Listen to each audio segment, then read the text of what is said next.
হতে গেলে চারটা শর্ত। এক নম্বর শর্ত আমি আলোচনা করতেছিলাম, আল্লাহ সুবহানাহু তাআলা পৃথিবীর সকল মাখলুকাত কে স্মরণ করে মানুষ কিভাবে চলবে, বিচার ফায়সালা আদালত রান্নাঘর থেকে নিয়ে আন্তর্জাতিক লেভেল পর্যন্ত সকল বিষয় তিবিয়ানা লিকুল্লি শাই, এমন কোনো বিষয় নাই যে আমার আল্লাহর কোরআনে নাই। এই জন্য আল্লাহর বন্ধু হতে হলে মুসলমানদের আপনি অনেক কিছু বুদ্ধি রাখেন, আপনি অ্যাডভোকেট, অনেক বই পড়াশোনা করেছেন, আপনি ব্যারিস্টার, অনেক লেখাপড়া করেছেন, আপনি আলেম, অনেক লেখাপড়া করেছেন। সব লেখাপড়ার মূল্যায়ন তখনই হবে যখন আল্লাহর কোরআন আপনি তেলাওয়াত করতে পারেন। ডক্টর শহীদুল ইসলাম 18টা ভাষার পাণ্ডিত্য অর্জন করার পরও উনি দুঃখ করে বলেছিলেন, 18টা ভাষার পাশাপাশি যদি কোরআনের জ্ঞান না থাকে আমি শিক্ষিত বলতে পারি না, আমি একজন অজ্ঞ মূর্খ যেমন আমিও তেমন। এই জন্য সর্বপ্রথম আল্লাহর সঙ্গে গভীর বন্ধুত্ব, গভীর সম্পর্ক তৈরি করতে হলে আল্লাহ তাআলা যে মেসেজ হিসাবে কোরআনে কারীম নাজিল করেছেন, এই কোরআনে কারীম আমাদের মনে প্রাণে তেলাওয়াত করতে হবে, কোরআনের সঙ্গে আমাদের গভীর সম্পর্ক তৈরি করতে হবে। আমার ভাইরা, এই পৃথিবীতে আল্লাহ রাব্বুল আলামিন যত মানুষকে নিয়ামত দান করেছেন তার কোনো হিসাব নাই। তার মধ্যে গুরুত্বপূর্ণ একটি নিয়ামত, এক প্রান্ত থেকে আর এক প্রান্তে যাওয়ার জন্য মানুষকে আল্লাহ পাক দুইটা জ্যোতি শক্তি দান করেছেন, চোখ দান করেছেন। বলুন সুবহানাল্লাহ। আল্লাহর নিয়ামতের কোনো হিসাব নাই। ওয়াইন তাআদ্দু নিয়ামাতাল্লাহ, আল্লাহ এত নিয়ামত দিয়েছে তার হিসাব কম্পিউটার করতে পারবে না, পৃথিবীর মানুষ করতে পারে না। তার মধ্যে অন্যতম আল্লাহ পাক যে আমাকে আপনাকে দুইটা চোখ দান করেছেন, এটা আল্লাহর অনুগ্রহ এবং দয়া। আল্লাহ তাআলা তাই বলতেছেন, হে রাসূল আপনি বলে দিন, আলাম নাজআল্লাহু আইনাইন, যারা বলে নামাজ পড়ে কি পাওয়া যায়, যাকাত দিয়ে কি পাওয়া যায়, ইসলামের পথে চলে কি পাওয়া যায়, তাদেরকে আপনি বলেন আল্লাহ পাক বিনা দরখাস্তে অনুগ্রহ করে আপনি আল্লাহ পাক এক প্রান্ত থেকে আরেক প্রান্তে যাওয়ার জন্য দুইটা চোখ কি তোমাদের দান করে নাই? যারা অন্ধ তার কাছে যে এই ওয়াজটা যদি করা হয় তারা বুঝবে চোখের কি মর্যাদা। কথা ঠিক কিনা ভাই? আমার ভাইরা, মিশকাতুল মাসাবি হুজুর সাল্লাম বলেন, কোন ইমানদার ব্যক্তির চোখের দুইটা জ্যোতি শক্তি যদি কেড়ে নেওয়া হয়, ওই লোকটা যদি অন্ধ হয়ে যায় আর সে যদি সবুর এখতিয়ার করতে পারে, ধৈর্য ধারণ করতে পারে, আল্লাহ পাক বলেন, আল্লাহর নবী বলেন, কিয়ামতের ময়দানে তার জন্য কোনো হিসাব নাই, বিনা হিসাবে আমি আল্লাহ পাক জান্নাত দান করলাম। বলুন সুবহানাল্লাহ। কোন ইমানদার মুত্তাকিন পরহেজগার ব্যক্তির চোখের জ্যোতি শক্তি যদি নিভে যায় আর সে যদি সবুর এখতিয়ার করতে পারে, বিনা হিসাবে জান্নাতের ঘোষণা দিয়েছেন কে? একটু জোরে বলেন, আল্লাহ তাআলা। ঈশ্বরদী একটা গ্রাম আছে, গোপালপুর গ্রাম, আমি বেশ কয়েকবার মাহফিলে গেছি। তো ওখানে একজন ডাক্তার আছে, ডাক্তার সিরাজুল ইসলাম। ওনার বাবা 103 থেকে 4 বছর বয়স, সব ঠিক আছে, চোখটা অন্ধ হয়ে গেছে। আগের মানুষ 80 বছর, 90 বছর, 100 বছর তারা সঠিক খাবার খেতেন, পরিচর্যা করতেন, হাড় ভাঙা। 100 বছর আল্লাহর ফজলে অনেক হায়াত পেয়ে যেতেন। এখন তো 40 বছর যাওয়ার পরে চোখে কম থাকে, এমনি ভাবে কানে কম শোনে, চক্ষু, আমাদের চলন শক্তি, বাক শক্তি, দৃষ্টি শক্তি সকল জায়গায় ডিস্টার্ব আছে না নাই? সম্মানিত ভাইরা, তে সিরাজুল ইসলাম বলতেছেন যে ভাইজান, আজ রাত্রে মাহফিল শেষ করে আখিরি মুনাজাত করে আমার আব্বার সঙ্গে আপনি একটু সাক্ষাৎ করে যাবেন। রাত 12:30টায় মুনাজাত করে আমি তার সঙ্গে সাক্ষাৎ করতে গেলাম। তো উনি আমাকে বলতেছেন যে ভাইজান, আপনার বাড়ি কুষ্টিয়ায়, আপনি অনেকবার আমার গ্রামে আসেন, আমার ছেলে ডাক্তার সিরাজকে আপনি একটু বলে দিয়ে যান সেজন্য আমাকে একটু মাদ্রাজ নিয়ে যায়। চাচার বয়স 104 বছর, চাচা মাদ্রাজ কেন যেতে চাই? এখনো বাঁচতে চাই।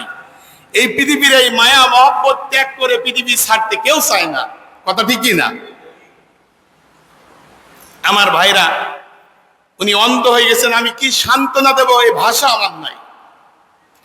আমার ভাইরা, মিশকাতুল মাসাবি 450 নম্বর হাদিস আমি উদ্ধৃতিতে বললাম। চাচা, আল্লাহর হাবিব বর্ণনা করেন, কোন ইমানদার মুত্তাকিন পরহেজগার ব্যক্তির চোখের জ্যোতি শক্তি যদি আমি কেড়ে নিই, আর ওই লোকটা যদি ধৈর্য ধারণ করতে পারে, সবুর এখতিয়ার করতে পারে, কিয়ামতের ময়দানে তার কোনো হিসাব হবে না, বিনা হিসাবে লোকটা জান্নাত যাবে। বলুন সুবহানাল্লাহ। এই হাদিস শোনানোর পরে লোকটা হাউমাউ করে কান্নায় ভেঙে পড়লেন আর বলতেছেন, হুজুর, আমার মনে কোনো দুঃখ নাই, কোনো বেদনা নাই। আমার 4টা ছেলে বড় বড় র্যাঙ্কে চাকরি করে। আল্লাহ পাক খড়ের ঘর না দিয়ে আমার 4তলা বাড়ি, আমার ছেলেরা বড় বড় অফিসার। আমি কোরআনে কারিম সকাল সন্ধ্যায় কোরআনে কারিম তেলাওয়াত করতাম। আজ 2 বছর হলো আমার চোখের পাওয়ার নিভে গেছে, চোখের জ্যোতি শক্তি আমার অফ হয়ে গেছে। আমার কোরআন তেলাওয়াত করার একটা নেশা। আমি আমার পুত্রবধূদের বলে, একটা কোরআন দাও।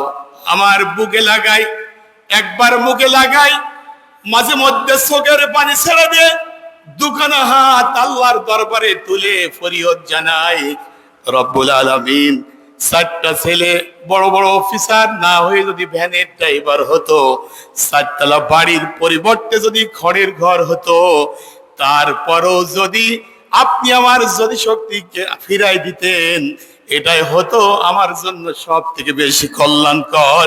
জোরে জোরে বলুন সুবহানাল্লাহ। এই 2টা চোখ কে দান করেছেন?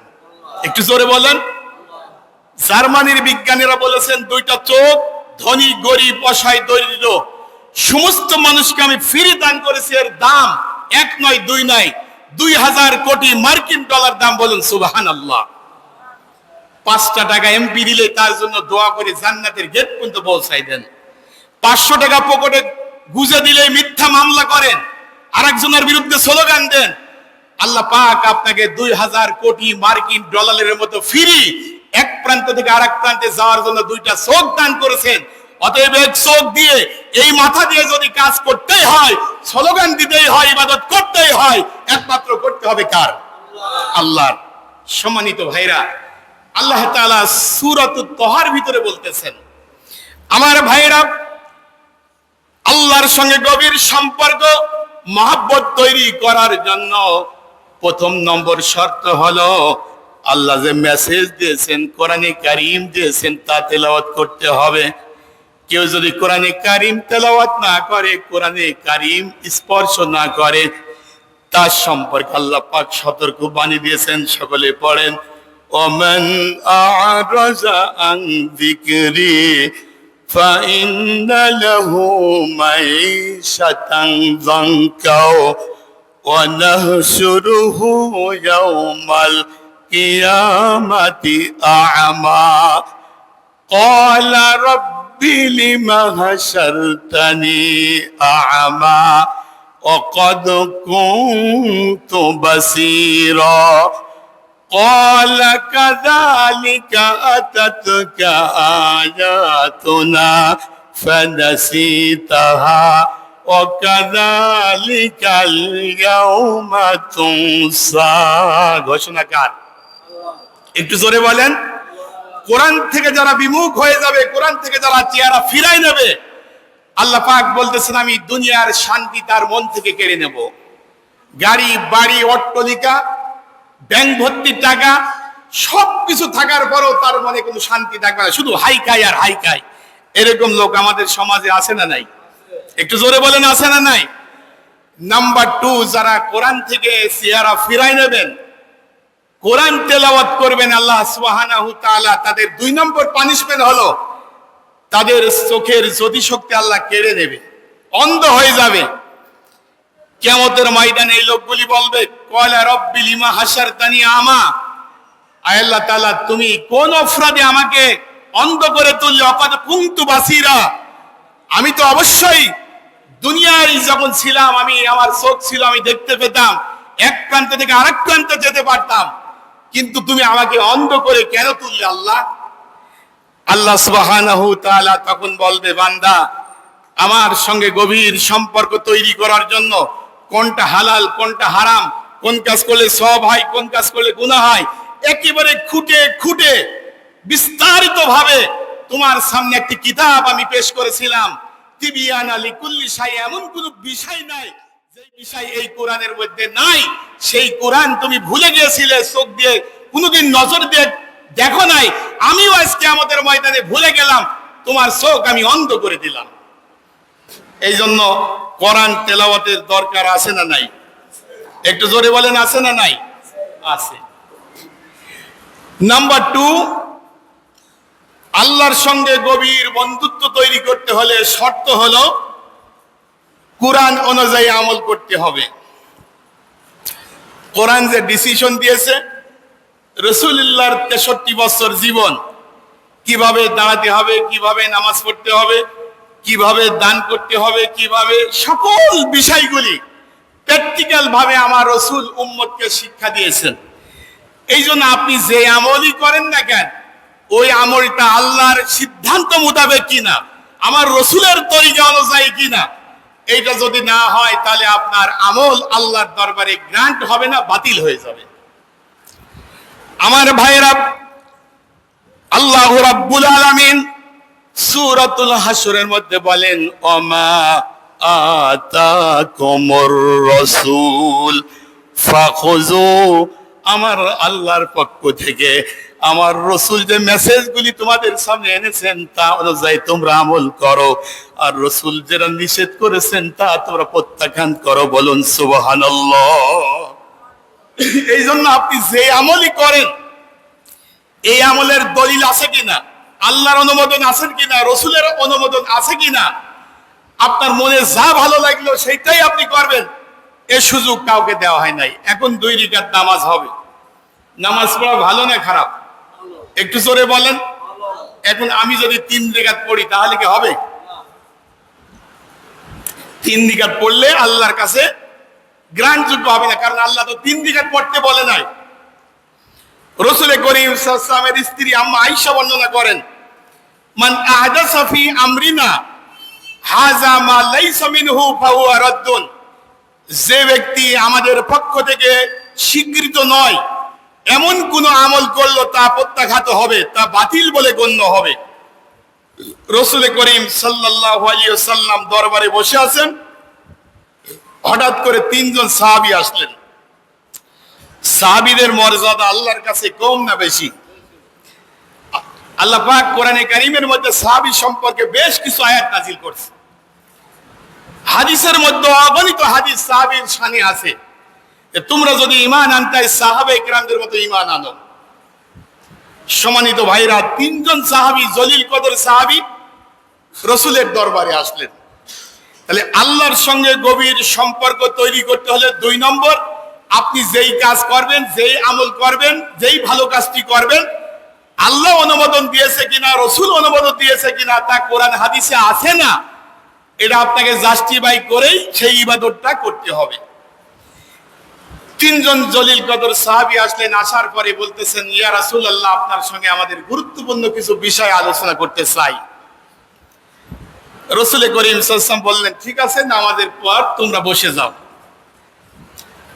3 জনকে ডাকলেন, ডাকার পরে রাসূল বলতেছেন, আচ্ছা তোমরা যে আমার সঙ্গে আলাপ আলোচনা করতে চেয়েছিলে বলো, এক এক করে বলো। একজন সাহাবী দাঁড়ায় গেলেন, দাঁড়ানোর পরে বলতেছেন, ইয়া রাসূলুল্লাহ, মানুষের অন্তঃকরণ তো আল্লাহ পাক একটি দান করছেন, আমার অন্তঃকরণে আল্লাহ রাসূলের ভালোবাসায় ফিলাপ আর কোনো জায়গা নাই। তবে আমি সিদ্ধান্ত নিয়েছি আমি আর জীবনে বিবাহ করব না। জীবনে কি করব না? বিবাহ করব না। কারণ আমি যদি বিবাহ করি, আমার স্ত্রীকে ভালোবাসা লাগবে, আমার শ্বশুরকে ভালোবাসা লাগবে, আমার শাশুড়ির সঙ্গে সুসম্পর্ক তৈরি করা লাগবে, আমার বাচ্চা কাচ্চা আল্লাহ দান করবেন, তাদের ভালোবাসায় আমি ওদিকে গড়ে পড়বো, আমার আল্লাহ এবং রাসূলের ভালোবাসায় ত্রুটি হবে। এই জন্য আমি সিদ্ধান্তই গ্রহণ করেছি, আমি বিয়েও করব না, ছেলেবেলেও হবে না, বউ হবে না, শ্বশুর শাশুড়ি হবে না, যাতে আল্লাহর ভালোবাসা, রাসূলের ভালোবাসায় কোনো কমতি না হয়। রসুলের ওই লোকটির সাহাবীর ওই টার্গেটটা কথাটা খারাপ না ভালো? সে শুধুমাত্র আল্লাহকে ভালোবাসতে চাই আর রসুলকে ভালোবাসতে চাই। আমার ভাইরা, বিশ্ব নবী সাহাবীকে ডাকলেন, ডাকার পরে তার কাঁধের ওপর হাত রাখলেন।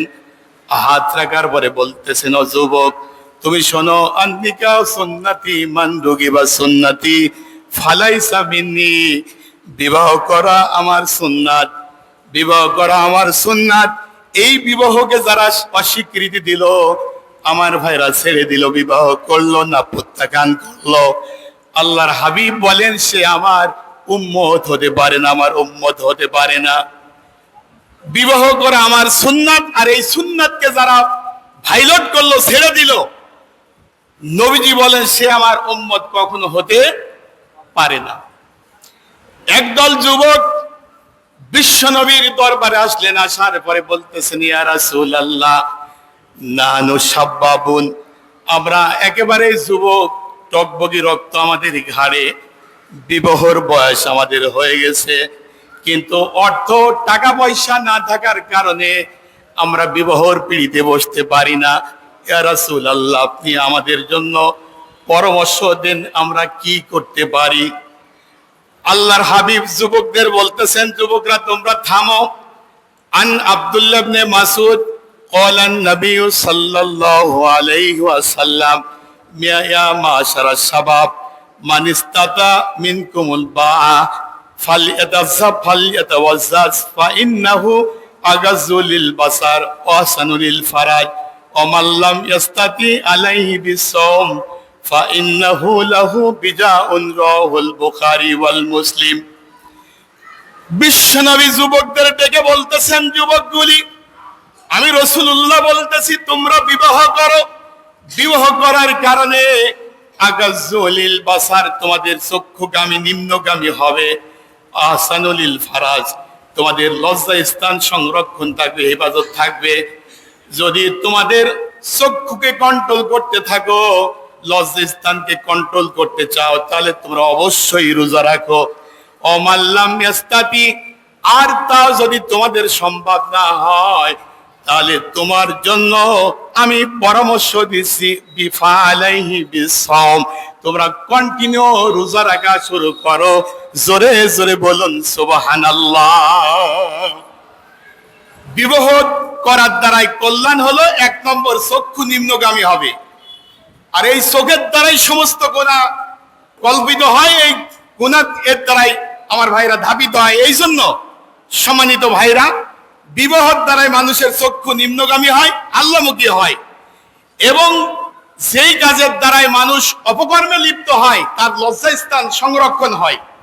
এই জন্য রাসূল করিম সাল্লাল্লাহু আলাইহি ওয়াসাল্লাম যুবকদের পরামর্শ দিলেন, তোমরা বিবাহ করো।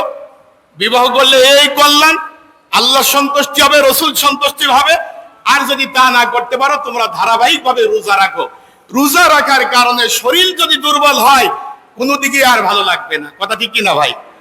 তাহলে যে সাহাবী দাঁড়ায় বললেন, ইয়া রাসূলুল্লাহ, আমি শুধু আল্লাহকে ভালোবাসতে চাই, রসুলকে ভালোবাসতে চাই, আমি সিদ্ধান্ত নিয়েছি আমি জীবনে বিবাহ করব না, তাহলে এই লোকটার যে রুটিন, আমার রসুলের যে মেসেজ, সেই মেসেজের সঙ্গে মেলে না। কারণ রাসূলুল্লাহ সাল্লাল্লাহু আলাইহি ওয়াসাল্লাম নিজে বিবাহ করেছেন, শুধু একটাই বিবাহ করেন নাই, বিবাহ করতে করতে এক এক করে 11টা বিবাহ করেছেন এবং বিবাহের ফজিলত বর্ণনা করেছেন। তো ওই লোকটা যে সিদ্ধান্ত নিয়েছে, ভালো সিদ্ধান্ত, আমি শুধু আল্লাহকে ভালোবাসতে চাই, রসুলকে ভালোবাসতে চাই, আমি যদি বিবাহ করি আমার স্ত্রী ভালোবাসতে হবে, ছেলে মেয়েকে ভালোবাসতে হবে, শ্বশুরদের সঙ্গে ভালোবাসতে হবে, সেই জায়গা আমার হৃদয়ে নাই। অতএব তার সিদ্ধান্ত যদিও ভালো, রসুলের মেসেজের সঙ্গে, প্রেসক্রিপশনের সঙ্গে না মিলার কারণে তারা এই আমল আল্লাহর দরবারে বাতিল বলে গণ্য হয়েছে। এই জন্য আল্লাহর সঙ্গে গভীর সম্পর্ক যদি কেউ তৈরি করতে হয়, তার জন্য 4টা কোয়ালিফাইড, 4টা গুণ অর্জন করতে হবে। এক নম্বর হলো আল্লাহর পক্ষ থেকে বিধান নাজিল করেছেন, কোরআনে কারীম তেলাওয়াত করতে হবে। কি তেলাওয়াত করতে হবে? কোরআনে কারীম। নাম্বার 2, আল্লাহ পাক যে মেসাল দিয়েছেন, এই মেসাল অনুযায়ী, অর্থাৎ কুরআন অনুযায়ী, রাসূলের সুন্নাহ অনুযায়ী আপনি আমল করতে হবে। আপনার আপনি যে আমলই ভালো আমলই করেন না কেন, কোরআন আর হাদিসের দলিল যদি না থাকে তার পক্ষে, আপনি কষ্ট করে মরবেন, কিন্তু ওই আমলের দ্বারাই সায়রানা ফায়দা, সায়রানা কি হবে না, ফায়দা হবে না। আমার ভাইরা, বিশ্ব নবীর আর এক দুইটা হাদিস আমি আপনাদের শুনাই।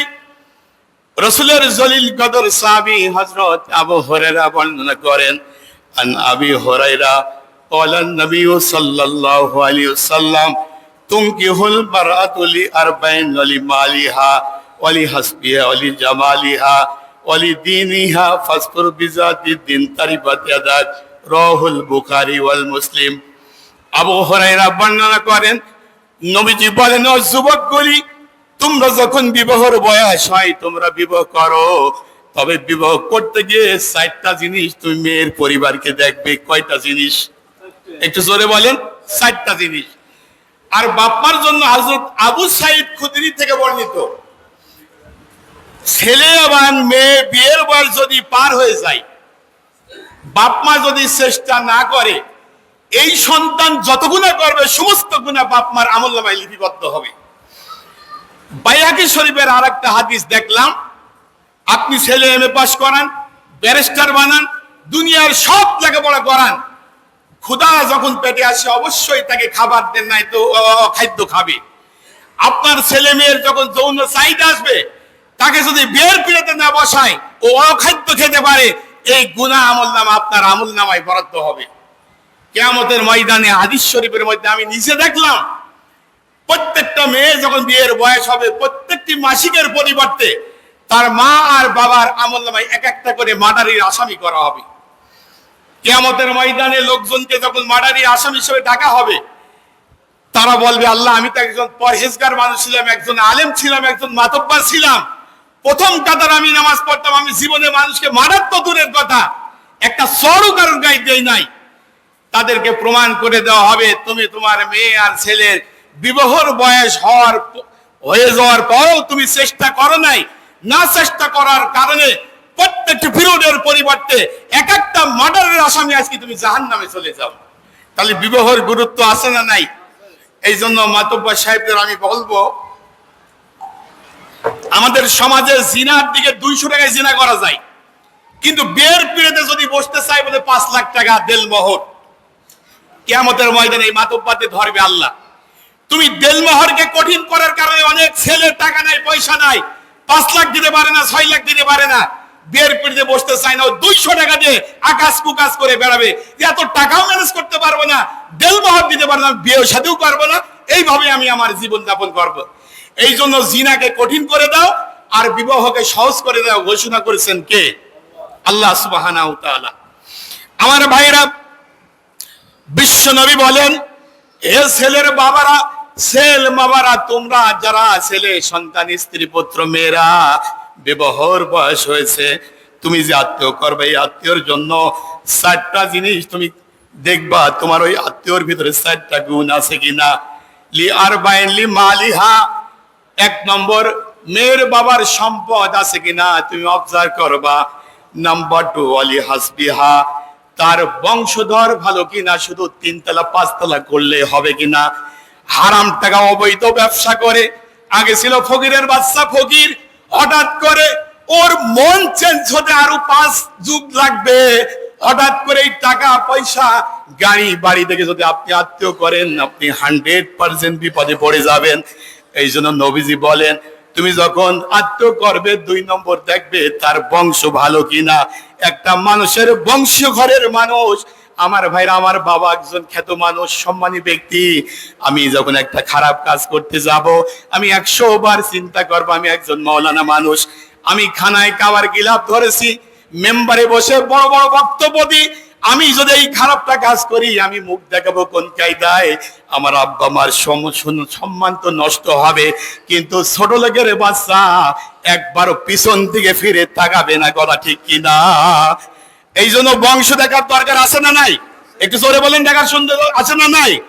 অলি জামালিহা, তার ভিতরে সৌন্দর্য, চেহারার থেকে এবং ভিতরে আভ্যন্তরীণ সে সুন্দর কিনা এটা তোমরা অবজার্ভ করবা। শুধু তাই নয়, নবীজি বলেন, হে ছেলে আর মেয়ের বাবার মারা, সব থেকে প্রাধান্য দেবে তোমার যে পুত্রবধূ হবে ফাসফরুজি ফিজাতিদ দিন, তার ভিতরে আল্লাহর ভয় আছে কিনা, রবের ভয় নাই, পুলিশের ভয় নাই, রবের ভয় তার ভিতরে আছে কিনা, মেয়েটা 5 ওয়াক্ত নামাজ আদায় করে কিনা, মেয়েটা কোরআন তেলাওয়াত করতে জানে কিনা, এইটা তোমরা প্রাধান্য দেবে। কারণ যেই মেয়ের ভিতরে আল্লাহর ভয় আছে, পরকালের ভয় আছে, কবরে যেতে হবে, ওই বাড়ি ওই মেয়ে আল্লাহ মেয়ে আপনার বাড়িতে আসার পরে আপনার বাড়ির ভাগ্যের চাকা 1 বছরের মধ্যে পরিবর্তন হয়ে যাবে। কথা ঠিক কিনা? শুধু সম্পদ থেকে যদি বিবাহ করেন অহংকারের কারণ হতে পারে, আর মেকআপ করা মেয়ে সৌন্দর্য দেখেই যদি বিবাহ করতে পারে 100% ডিভোর্স হওয়ার আশঙ্কা আছে। আমার ভাইরা যদি চেহারা দেখে বিবাহ করেন তার ভিতরও ক্ষতি সাধনা অহংকারের কারণ থাকতে পারে। কিন্তু ফাসফুরু বিজাতিদ দিন তুরিবাত ইয়াদাক, আল্লাহর হাবিব বলেন যার ভিতরে আল্লাহর ভয় আছে, খোদার ভয় আছে, পরকালের ভয় আছে, এই মেয়েটা যদি আপনার ঘরের বিটার বউ হয়ে যায়, পুত্রবধূ হয়ে যায়, শ্বশুরের অজুর পানি চাওয়া লাগবে না, জায়নামাজ চাওয়া লাগবে না, মেসাক চাওয়া লাগবে না, অটোমেটিক্যাল আপনার সামনে হাজির হয়ে যাবে। বলুন সুবহানাল্লাহ।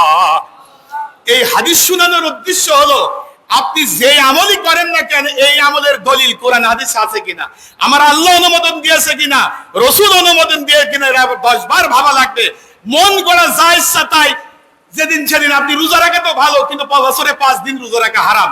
ওই 5 দিন হারামের দিন যদি আপনি কারোর কাছে না শুনে, আলেমদের কাছে পরামর্শ না নিয়ে আপনি রোজা যদি রাখেন, আপনার সওয়াব হবে না গুনাহ হবে? একটু জোরে বলেন। এই জন্য সম্মানিত প্রাণপ্রিয় মুসল্লি کرام, 2 নম্বর শর্ত হলো আল্লাহর সঙ্গে গভীর সম্পর্ক তৈরি করতে হলে সম্মানিত ভাইরা আল্লাহ এবং আল্লাহ রাসূল যে অনুমোদন দিয়েছেন সেই আমলই করে আল্লাহর সন্তুষ্টি অর্জন করতে হবে।